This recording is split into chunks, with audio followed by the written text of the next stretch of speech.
Assalamualaikum warahmatullahi wabarakatuh. Perkenalkan nama saya Adisti Khairunisa Putri dengan NIM 12160000005 kelas 2E jurusan Psikologi. Di sini saya akan membahas tentang UJT, mata kuliah Statistik Inferensial.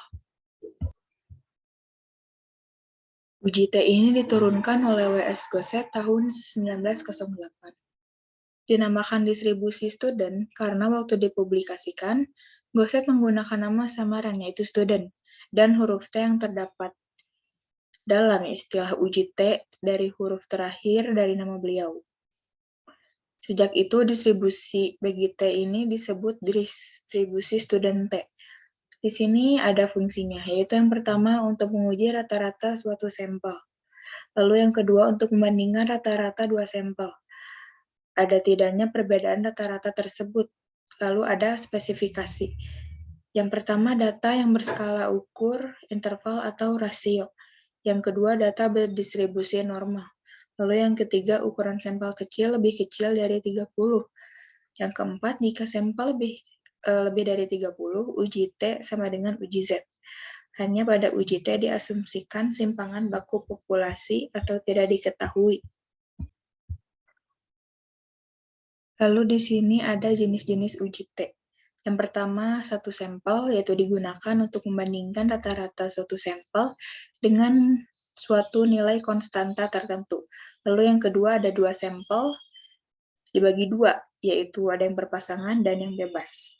Dua sampel berpasangan ini membandingkan rata-rata dua grup yang paling berpasangan, yaitu sampel dengan subjek yang sama, namun terdapat dua perlakuan atau kejadian yang berbeda. Lalu dua sampel bebas, yaitu membandingkan rata-rata dua grup yang tidak saling berpasangan, yaitu dua subjek yang berbeda. Lalu di sini ada uji T satu sampel dengan statistik uji dengan rumus seperti berikut, di mana X bar-nya ini adalah rata-rata sampel, MU-nya ini adalah nilai konstanta tertentu, S-nya ini adalah standar deviasi atau simpangan baku sampel, N-nya ini adalah jumlah sampel dengan kriteria uji, yaitu tolakan 0 jika T hitung ini lebih besar dari T tabel, atau p-value-nya kurang dari alfa.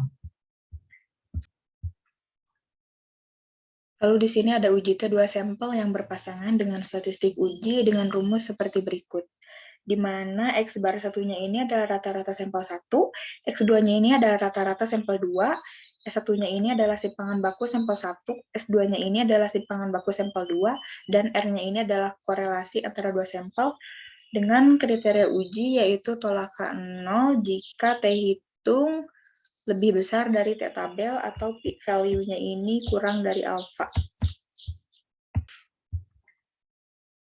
Lalu di sini ada dua sampel yang bebas dengan statistik uji dengan rumus seperti berikut, lalu di mana X bar satunya ini adalah rata-rata sampel 1, X2-nya ini adalah rata-rata sampel 2, S1-nya ini adalah simpangan baku sampel 1, dan X2-nya ini adalah simpangan baku sampel 2. Dengan kriteria uji tolakan 0 jika T hitung lebih besar dari T tabel atau p-value kurang dari alfa.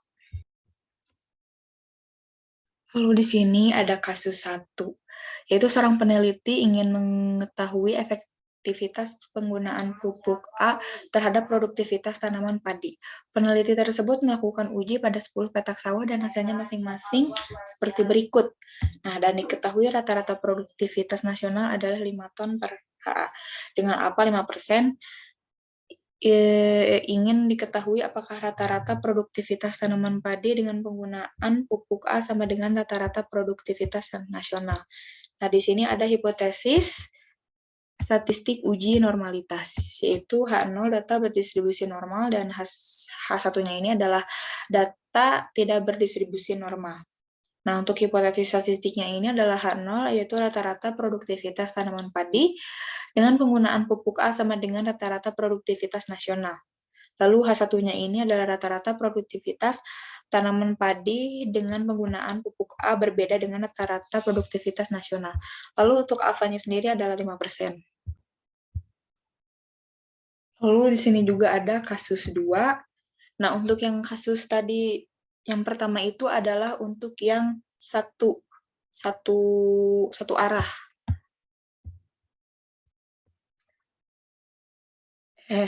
satu sampel ya.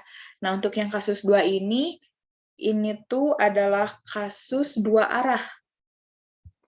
Ini tuh kasus yang berpasangan.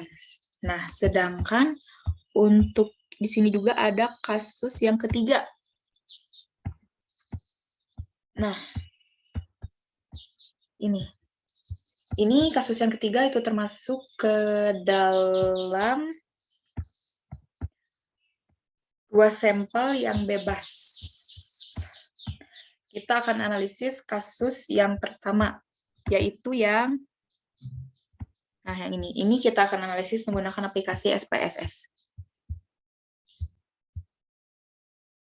Nah, seperti biasa kita masukkan datanya yang ada pada kasus 1 tadi. Nah, seperti ini kita masukkan, sudah di-input, lalu kita pindah ke variabel view. Lalu kita tulis di sini produktivitas. Lalu untuk mesurnya ini adalah scale. Lalu kita uji normalitasnya, kenormalannya. Itu kita ke analyze, descriptive statistics, lalu ke explore.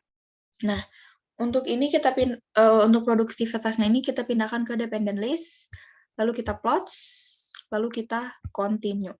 Nah, setelah itu akan muncul output seperti ini. Nah, di sini ini adalah outputnya. Nah, di test of normality ini untuk Kolmogorov-Smirnovnya sigma ini adalah 0,133, sedangkan yang Sapir-Whorf-nya ini adalah 0,245. Nah, untuk nilai sigma ini lebih besar ya dari alfanya. Lebih besar dari alfanya, yaitu 5% dari 0,05. Maka dapat disimpulkan H0 diterima. Jadi dapat disimpulkan data berasal dari distribusi normal, sehingga kita bisa melakukan uji T.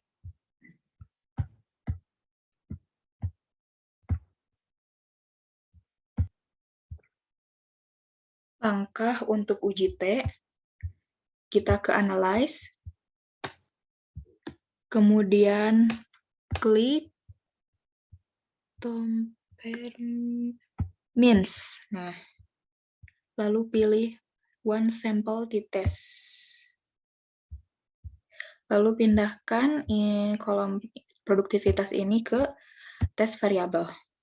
Kemudian klik option, lalu pilih.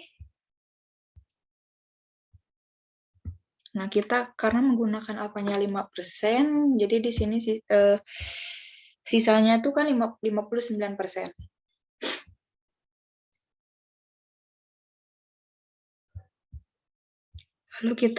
Lalu kita klik continue.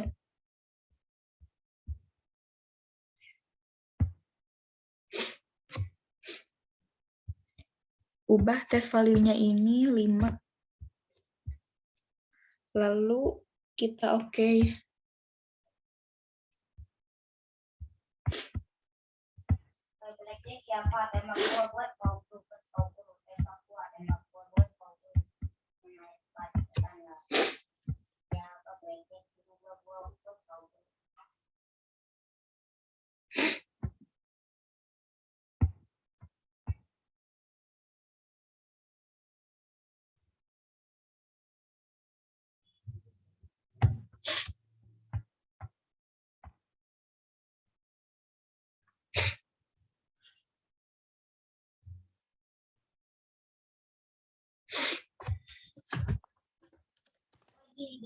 Waktu awal mulai tutorial, gua lihat kuning masuk fan.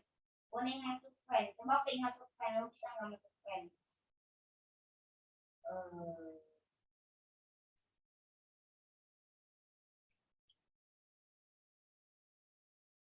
Buat pilih yang buat.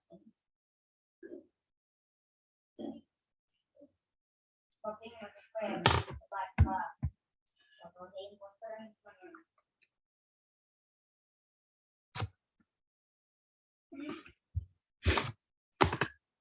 mampus.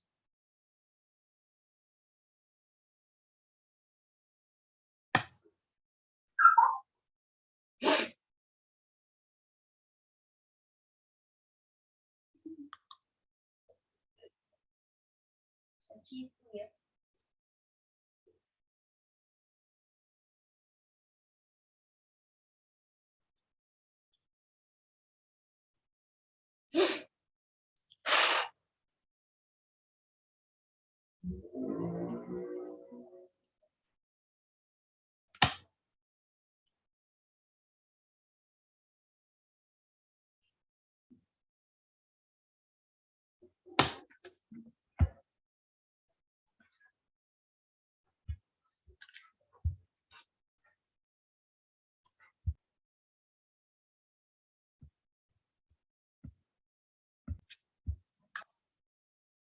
Nah, di sini adalah outputnya.